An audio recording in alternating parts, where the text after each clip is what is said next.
Hey everybody, this is Kohdok here, and it's time for some more Bakugan Battle Planet. Today we're finally taking a look at some regular old Wave 5 products, and today we're taking a look at Aquos Vicerox, although as you can see here it just says Vicerox without the added Aquos label on it, meaning that this is considered Vicerox's native attribute.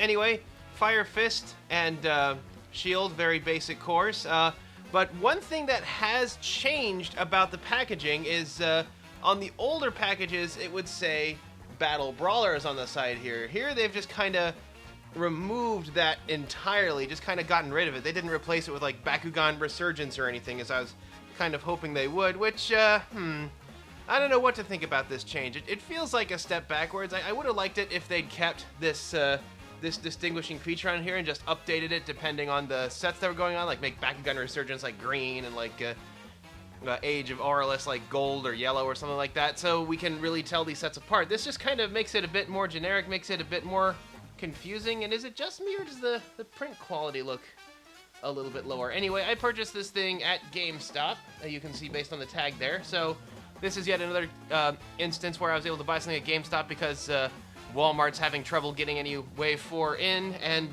they're still stuck with Wave 4, and Target is having the barcode issue, which means they're having difficulty putting out Wave 5. But anyway, now we get to take a look at Vicerox here. Vicerox is supposed to be like a shrimp or a crab or something. I don't know if that's the vibe I get with that kind of face. But anyway, taking a look at the back here. Vicerox, along with the contents. It looks like they've flipped the side where that goes as well, although that has the effect of making this layout very cluttered here. Changing the layout is kind of interesting. We also get a look at some of the other Wi-Fi characters. We've already got Trino, we've already taken a look at that. We have Darkest Phaedrus, which I haven't found, but I'm really excited to try to find. We have Chaos Cubbo over here, who I think I've already found, and hey guys, look! It's Ventus Knight! And here we have the contents of the Vicerox pack. Of course, we have Vicerox here, who, upon looking at the card art, I guess is actually supposed to be a fiddler crab, although while on the box art he has one big claw and one little claw, on the actual toy, they're the same size. They're just painted differently. But anyway, Vicerox is a 207 vanilla character. 207, these sorts of characters that have low B power... These sorts of characters that have low B power but high damage are designed to basically take advantage of an opponent's bad fortune by basically trying to land them and hope that your opponent doesn't land anything so that you can deal all of that damage basically straight out of the gate. Although in today's world of rerolls and skilled players, that's really not something that you're going to be able to take advantage of. It comes with a regular shield and Fire Fist. The ones included are the pretty good plus 300 B power shield and the plus 5 damage fist, which is really only good on a high B power strategy, which doesn't really work so well with Vicerox. Vicerox has been on a few interesting cards. It's been on BubbleNet, which is a pretty good card, but otherwise this is basically Aquos Trox, only it's the same stats as Aquos Trox, just with some different cores on it. No idea what evolutions it gets, because I believe all of its evolutions are going to come out in Age of Aurelus.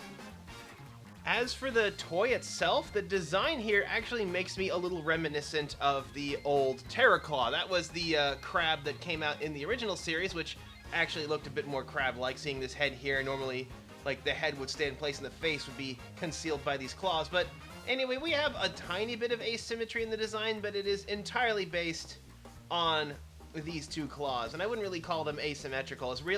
It's just a slightly different mold and paint job, nothing on the level of Cindius. Of course, we have the feet here, we have some extra legs here. This one, he has 6 legs, I guess, although having a leg in the front and the back is a bit strange, but I guess, you know, you gotta make do. But yeah, like I said, this pattern, this shape right here, it reminds me of the classic Terraclaw, which I think is what Vicerox is based on. We got sort of an arrow pointing down here. We have a bit of nice detail on the legs. Anyway, let's get this thing open.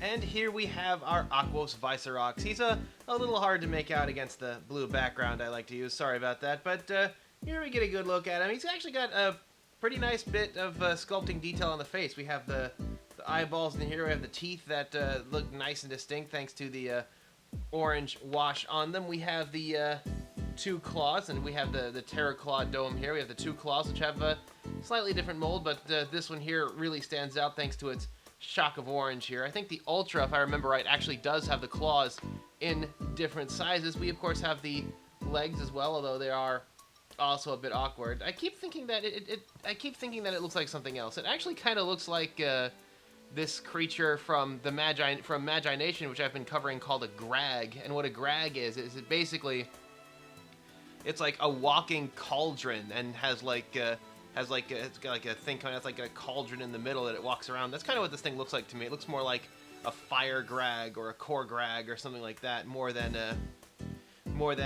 a lobster. Magi Nation, by the way, awesome little franchise. If you can find the video game for it, it's pretty good. I've done a few episodes on the Let's Play channel I have of it. My Let's Play channel has not really gone anywhere. I should probably get back to attending to it. But anyway, taking another look at this guy here.